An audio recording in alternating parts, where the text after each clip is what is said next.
Saludos fanáticos y fanáticas de boxeo 24/7 y del boxeo en general. Espero que estén todos teniendo una linda velada. Otro dominguito más aquí. Boxeo 24/7 aquí con todos ustedes. Como es de costumbre, queremos empezar dando las gracias a nuestros auspiciadores. Queremos empezar con Tanis Dambuti, los mejores en prendas y accesorios. Usted quiere una pulsera, collar, pantalla, sortija, clip de pelo,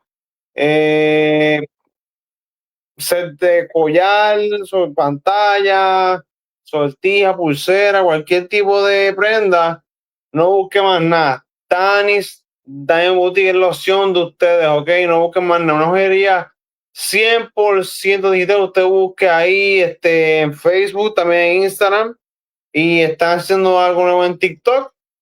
Ya saben, mi gente, precios muy buenos y más taxi envío, y se hacen envío de todo Puerto Rico, Estados Unidos e Isla de Guam. Ok, mi gente, Puerto Rico, Estados Unidos e Isla de Guam. Usted simplemente diga, mira, me gusta esta prenda, mío, como usted quiera, y ella se lo separa. Mi gente, precios bajos, ya saben cómo es. También quiero dar las gracias a Dichos More, los mejores en hacer eventos y arreglos para todo tipo de ocasión. Usted quiere una canasta, ¿verdad? Para algún fanático, para algún ser querido o ser que sea. Ella hace un trabajo muy bueno y a muy buen precio también. Si usted quiere también que un evento se le dé bueno, explíquese quinceañero, cumpleaños, Sweet 16, bar mitzvah, boda, y quiere que se le dé bien, busque a Ditos en ni más nada. Bueno, gente, el episodio de hoy, saludos Mima, gracias por estar, perdón, saludos Noemí, gracias por estar aquí con nosotros. Bueno, vamos a ver qué hicimos aquí. Saludos Mima, gracias por estar con nosotros aquí. Bueno, gente, Tanis, gracias por estar con nosotros también hoy. Bueno, gente, queremos también, hoy tengo un invitado muy especial, tenemos a una leyenda en el mundo del boxeo.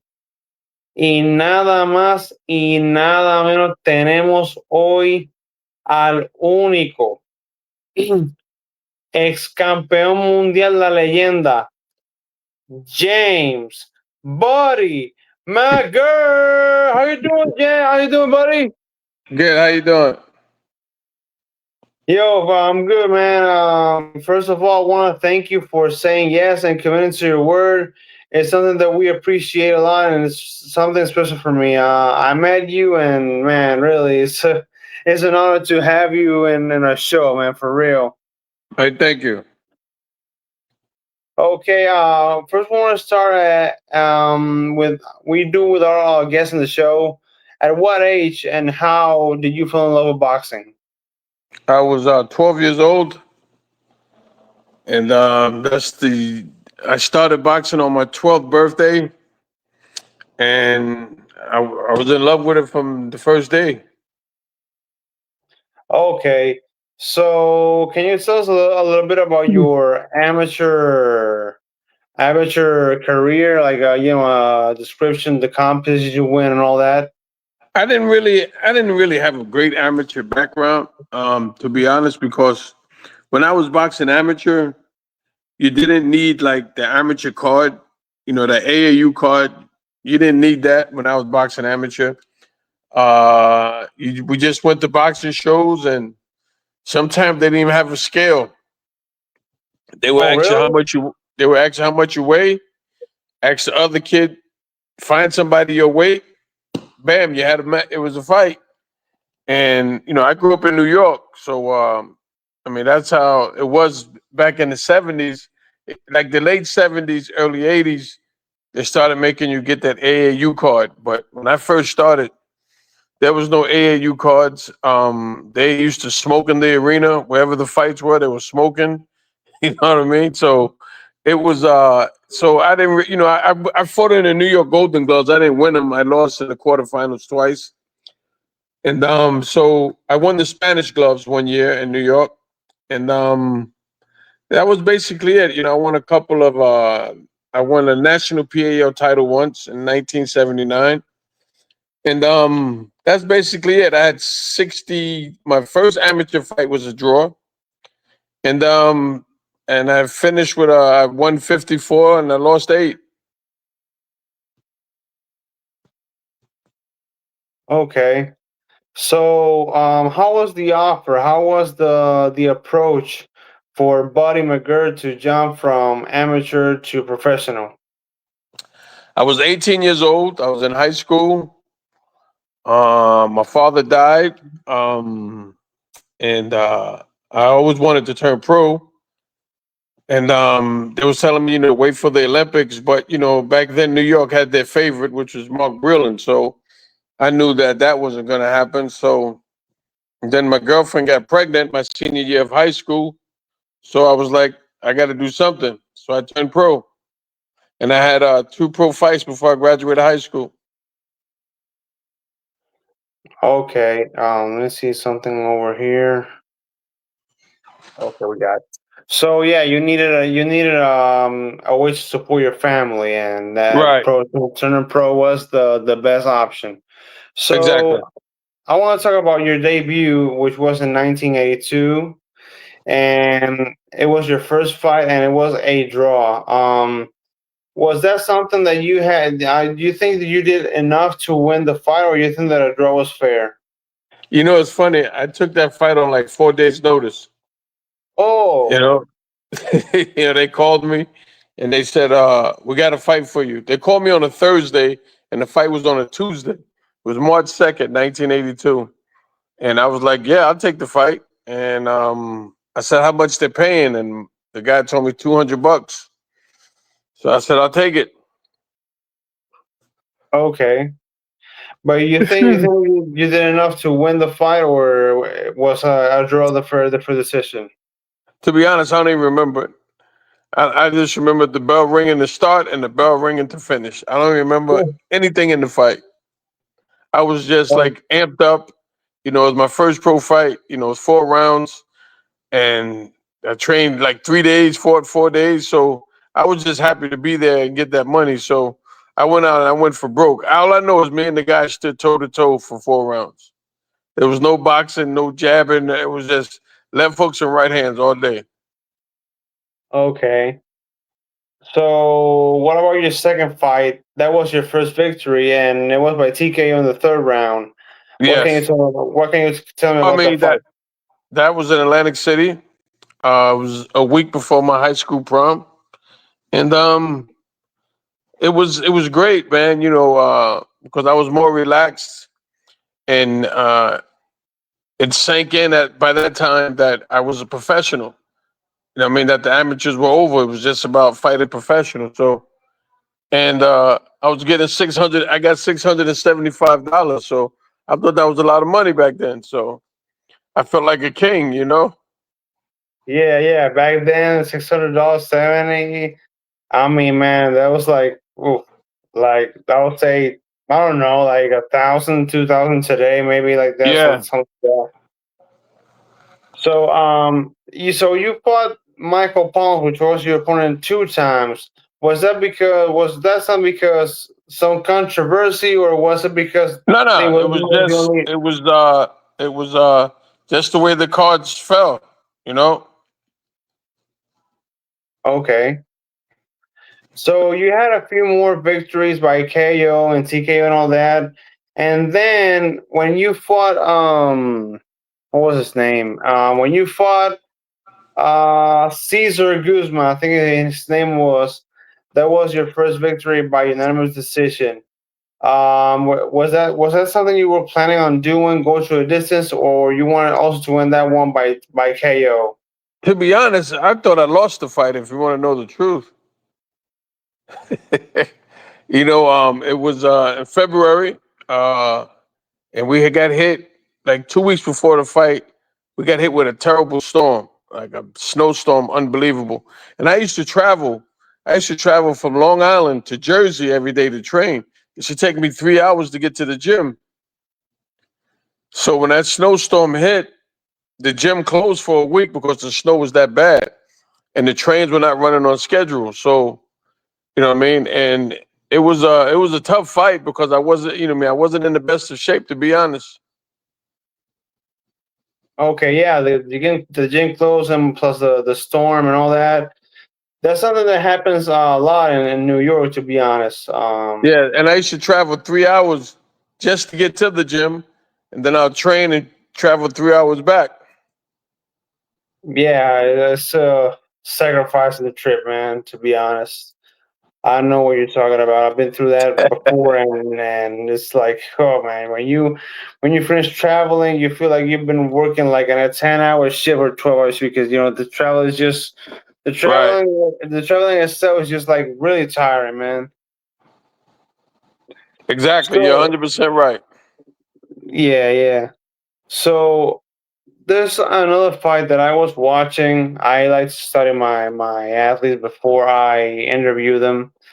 When you went to another class, which is against Pete Padilla in 1984, you went 10 rounds and you won by TK on the 10 round. How you feel yourself you were by area? How was your stamina for that fight?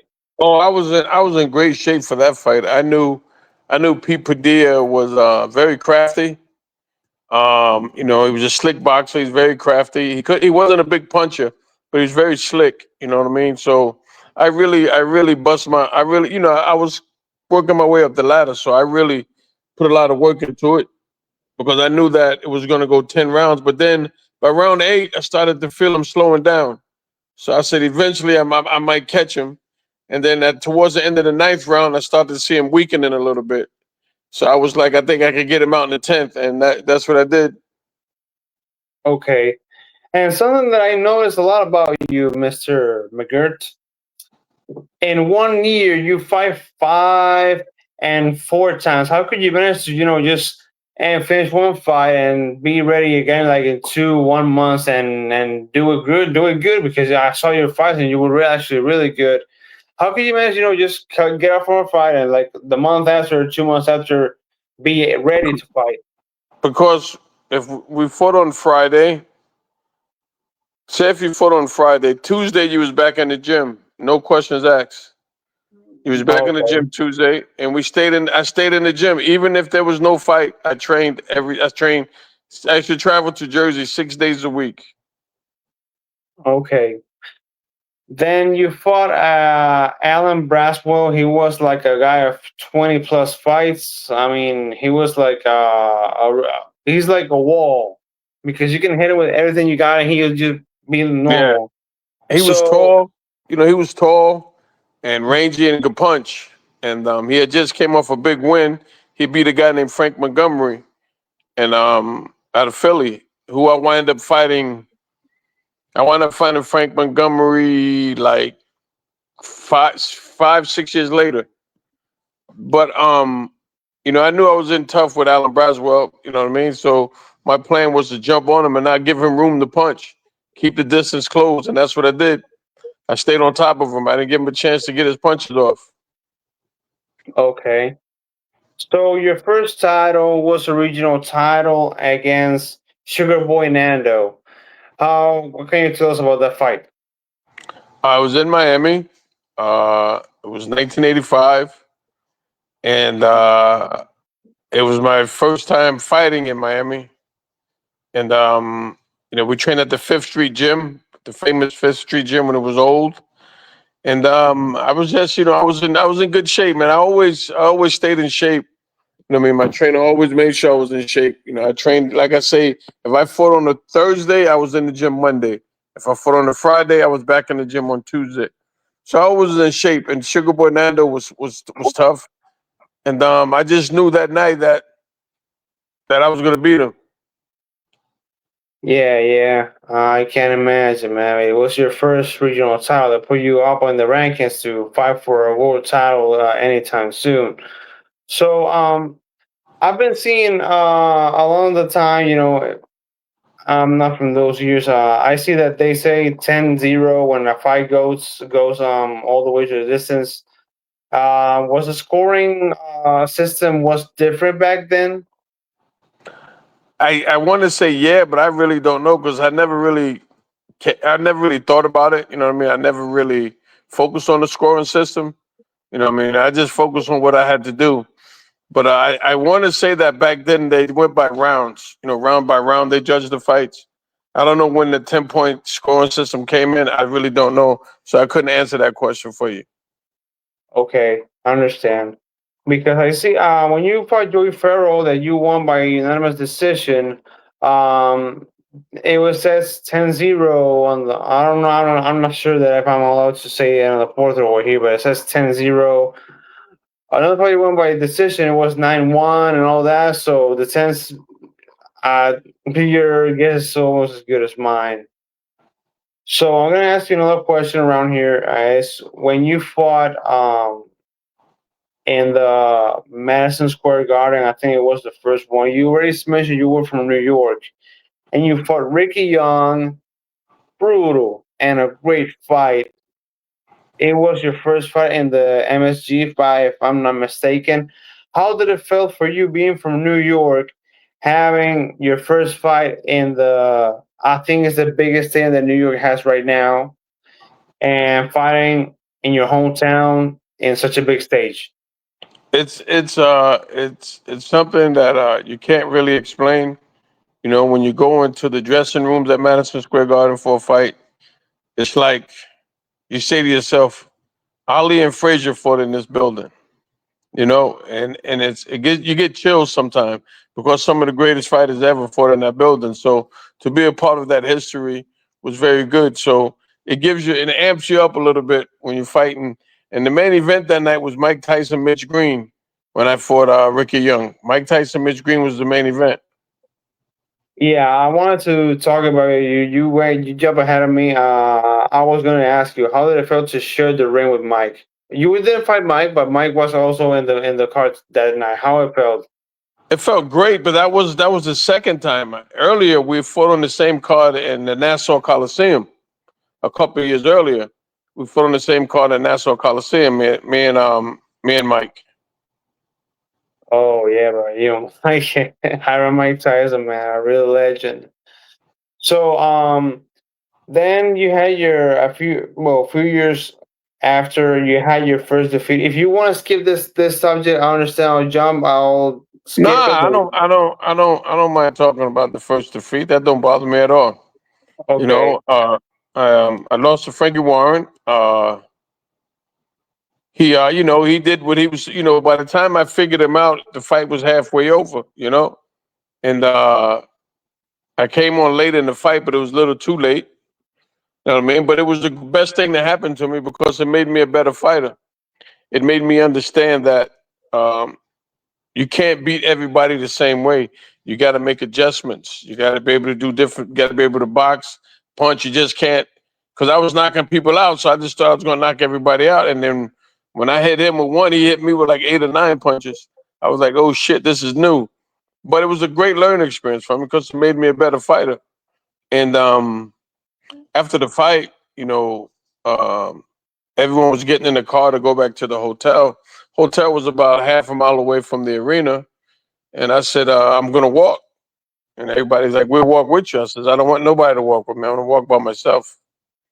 And I walked from the arena to my hotel. And when I got there, my manager was waiting for me. And I said to him, "Get me a fight." And he's like, "What?" I says, "Get me a fight in a couple months." And he's like, "You're crazy." I'm like, "I'm not crazy." And I fought Sal Manby, a former world champion, 2 months later. Yeah, I know about Sal Manby because I know this other legend, Mickey Ward. Yeah. He was about to fight him, but the fight didn't went on. So I've been hearing about a lot about Sal Manby that he might not be the best boxer around. Not to take anything away from him, because he was a great fighter, but he's like a guy that can always bring the best out of you. Do you feel that way when you fought Manby? Yes, sir. The man was unbelievable. He was very smart. Like, here's a man who fought Roberto Duran. He fought everybody.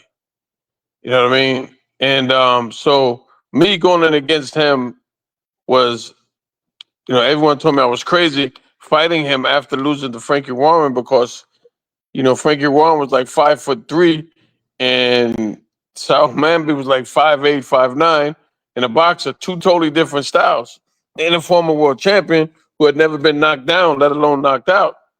So everybody was like, "Yo, you crazy, man? Why would you take this fight?" I was like, "Don't worry, I'm gonna beat him."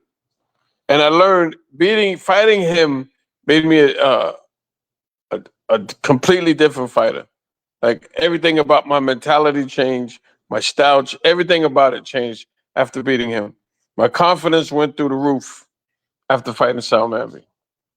Yeah, the thing is that when there's a loss, people think that it's a loss. People think that it's a failure. But I've been always told, and I'm pretty sure you've been told the same way. A loss is not a failure. It's just a learning experience because mistakes are always done in our personal life, in our professional life, and the mistakes are there so we don't make them again. Exactly. Well, some people unfortunately do, but if you don't learn from it, you will make the same mistake again. So the key is, you learn from your mistakes and you move on. You don't dwell on them. You know what I mean? Because if you stay in that rut, you never get out of it. You just got to move on and keep it moving. And that's what I did after I had my first loss. I was like, "Yo, give me another fight," and then they put me in with Sal Manby. And I had people call me telling me I was crazy. I'm like, "No, I'm not. I know. I got this." And it made me a better fighter. Yeah, yeah. So you fought again. I'm not gonna go through fight to fight because yeah, I go fight through fight. We're gonna be like 2 days over here. So I'm just highlighting some other fights. I mean, you had a hell of a career. You had a great career, man. I'm sorry for being a fanboy. It's just the way I Thank am. you. I appreciate it. So when you fought in Albany, Benson Rutherford, it was another fight for original titles, WBC Continental America Super Lightweight, and that was a man brutal fight, 12 rounds, and you won by TKO. What can you tell us also about that fight? I can say that he was one of the hardest punches I ever fought. Body punches. Like he hit me with a body shot. It felt like someone stuck me with a knife. You know what I mean? But he brought out Yeah, the best of me because, mid fight, I was standing toe to toe with him. Then I was like, this ain't working. And I had to box him and break him down. So I had to switch up mid fight. You know what I mean? Which was, like I said, just it was a fight that made me a better fighter. You know what I mean? And after that fight, I knew I'd beat Frankie Warren in the rematch. yeah, yeah. You jump ahead of me. I wanted to talk about Roger Brown because he was a substitute for Jorge Mason, a Puerto Rican boxer. My homework. I'm from Puerto Rico as well. So, how could you adjust being ready for Maisonette and then adjust yourself for Roger Brown? Well, the funny thing is that Roger Brown had beat me in the amateurs. So I knew what kind of style he had. So when they got him for me to fight him in the pros, I was kind of excited. I said I get a chance to avenge my defeat from the amateurs. Okay, yeah, yeah. Was that a fight that you always wanted because he beat you in the amateurs, or it wasn't in your plans Nah, to I do it? did. I never even thought about it, to be honest, until they told me, "Hey, you're fighting a kid named Roger Brown from Buffalo, New York." I was like, "What, Roger Brown?" Definitely, because I lost him in the amateurs. We fought in the Empire State Games in the finals. He beat me in the finals. Yeah. So you already talked about this fight, but I want to go through it with you again. You had the rematch against Frankie Warren. James Buddy McGirt was already another fighter that he learned from his mistakes, and like you said, you were a whole different fighter. So what was the game, the change of the gameplay because you fought, and also Frankie Warren was still undefeated when you fought him. How you feel about the fight? I knew that I had to go in there and box him more, but at the same time, I had to still fight him on the inside. You know what I mean? You're not going to beat a guy like him by just continuously boxing. Sometimes you got to fight them on the inside to break their rhythm. And so it was also your first ever world championship fight. So was that something extra you had that you wanted to show the people, or was it almost the same? No, it was an opportunity to avenge a defeat and a shot at something that I've always dreamed of was fighting for a world title. I mean, not every fighter can say they fought for a world title, so I had that opportunity. So it was, I had to go over to his hometown and everything, and the odds were against me, but that was okay with me because I knew that I was going to beat him. Okay. Yeah, I mean, yeah, he's a hell of a fighter. I mean, he's no chump. He's also a legend, just like you. Thank you. So then, yeah. So then you lost against Mildred Taylor. He's a hell of a fighter. I mean, you have some defeats in your record, but you didn't lose against no chumps. You lost against real class, world class fighters. How was that fight against Mildred Taylor? I couldn't tell you. I don't remember. It was just one of those days that I just shouldn't have fought. But I said no. I got to go through with the fight. I mean, my manager was mad at me, but I was like, hey man, we here. We had the big dance. I got an ear infection like about a week or so before the fight. I'm like, I can't pull out. I got to go through with it. What I mean, and he was the better man that night.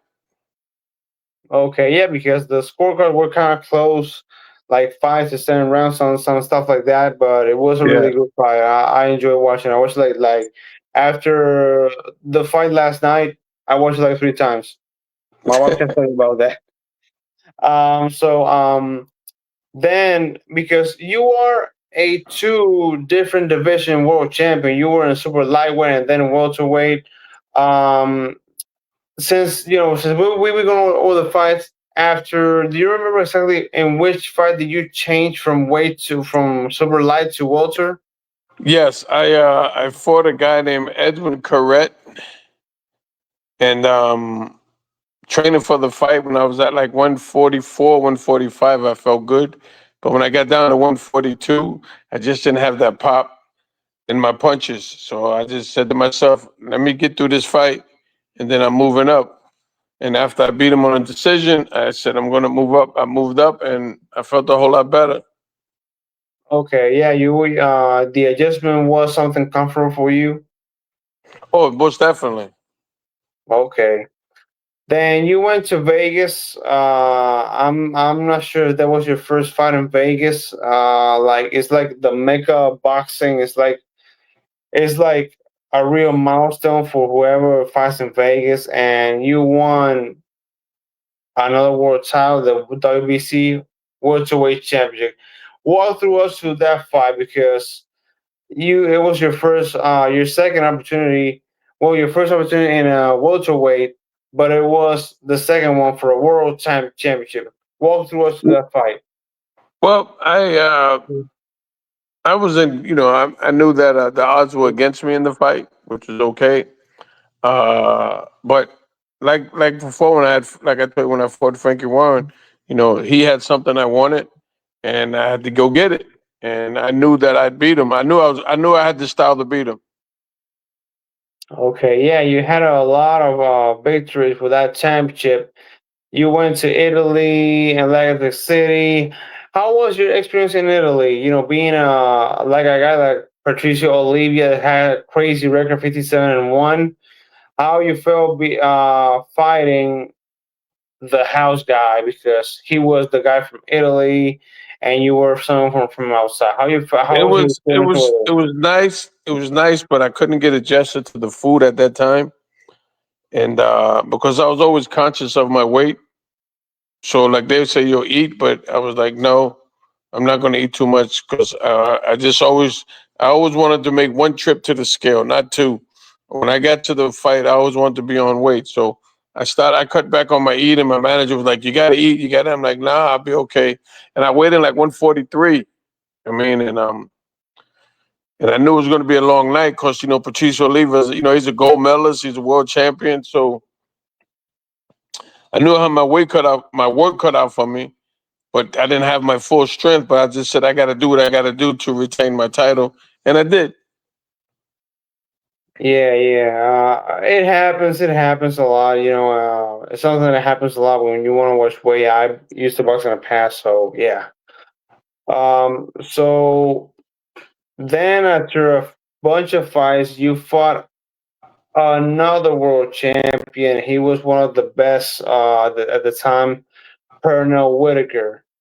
Right. It was a very close fight. It was a really good fight. Do you think that Buddy McGirt could have taken the victory, or do you think that you could have done more? You I did think what it that was.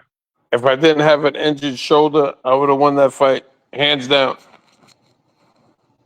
That's what I wanted to talk about. I've been hearing about that fight that you had an injured shoulder, and still with an injured shoulder, you gave hell of a fight, but well, unfortunately, that's what happened. So years later, you fought again against Pernell Whitaker. What can you tell us about the fight, the rematch you had against Whitaker? So in the rematch, before the rematch, I had fought a kid named Pat Coleman. Yeah, 2 months before.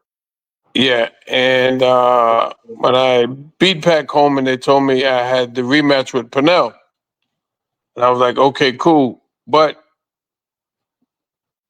I was in the dressing room with my wife, and I told her, that I didn't want to fight anymore. You know, I didn't.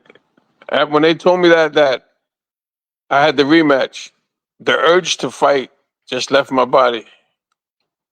Like I didn't want to fight anymore because I did something they said I couldn't do. They said I couldn't come back from my surgery. So I bust my hump. I fought like 5 or 6 times in 1 year. And within that year, I got a title fight again, but the desire wasn't there anymore. Okay, so you lost a lot to fighting.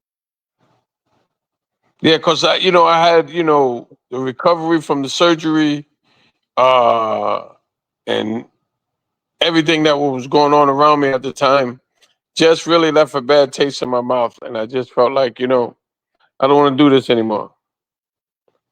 But it was Okay. the crazy part is that that's all I know. That's all I knew at the time.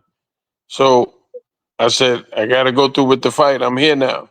But realistically, I was not there mentally at all or physically in that fight. Yeah, I hear you, man.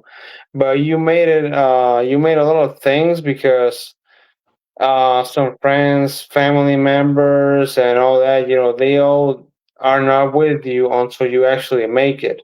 And you actually did it and you make it. And, you have a fan over here interviewing you, and, you're a former world champion, two-class world champion, but it's something that always happens. Right. Um, but, just when you do it, that's when they, oh, yeah, I trusted in you always. But it's something that really, you know, me personally bothers me, but just believe in yourself. Nobody's gonna believe on you if you don't. If you yourself, you don't believe in yourself. Actually, That's true. You're right. you are 1996. You had one, two, three, four, five, six fights in that year. Were those fights that you wanted to make it to the world championship, or just fights you made them because of something else? It was just, how can I put it? I was just going through the motions. You know what I mean? That's the time of my life. I was really trying to figure out what I was going to do with my life. You know what I Okay, mean? so yeah. Right now, you are a trainer. You're one of the best trainers that there is out there. Same by a lot of your students or pupils, or whatever you want to call them. And how's been that transition from being a pro boxer from a trainer now? That's great. It's a big adjustment, because you have to know that you can't train the fighters to fight like the way you fought. You got to have patience and understand that not everyone is going to grasp everything as easy. Like you might think that they can grasp it easy, but believe me, they don't. And then you seem to forget at times that you didn't grasp it that easy. It took you a while. but I've been doing it for so long. I was like, I picked it up easy, but in reality, I did it. So once I got over that, I was okay. And once I realized that, I was okay. And I've always loved training. I mean, I started boxing, and the day after I started boxing, I wanted to be a trainer. So it's something I've always wanted to do. So I was blessed to be able to do it, and have world champions, and I mean, it was just I just feel blessed to be able to have that opportunity and the knowledge to be able to do it now. Okay, so right now boxing is being heavily criticized because not just because of the corruptions, also because there's a lot of influencers fighting and getting the big cards. Like for example, Mike Tyson versus Jake Paul. That fight was heavily criticized. What's your opinion? If you want to give me the opinion, just let me. If you don't, then just let's skip that subject also as well. All I can say is I wish them all the best. That's all I can say. Okay. So, buddy, right now, what's your next project? Who you have next to fight against, or who? I have a kid. I have a kid named Jordan Flynn. He's fighting no, I mean September 26th in London. Okay, he's the one that is 11-1. Yeah. Oh, really, really, really nice fighter, really good fighter. Yeah, I saw his fighting. He's fighting against Cameron Wong over there. So, buddy, I was just gonna explain how thankful I am and for you to saying yes and committing to your word. My pleasure. I mean, man, when I saw you in Palm Bay, I was like, I couldn't believe it was you, man. I've admired for so many years. My grandpa, from my father's side, may he rest in peace. He wanted to show me a lot of fights, like people like you, Floyd Patterson, and all the fighters. And he also showed me about James McGirt. I'm on for so many years, and now I got you over here on my podcast. It's like a dream come true, man. So thank you. Hey, my pleasure. Thank you, man. Well, people, it's James Buddy McGirt. We're always gonna interview the best guys around here. We're always gonna have legends, prospects, whoever is available out there. So, Buddy, thank you again. Have a good night. All right, Marco. Be good, man. Take care. You too, bro. Thank you.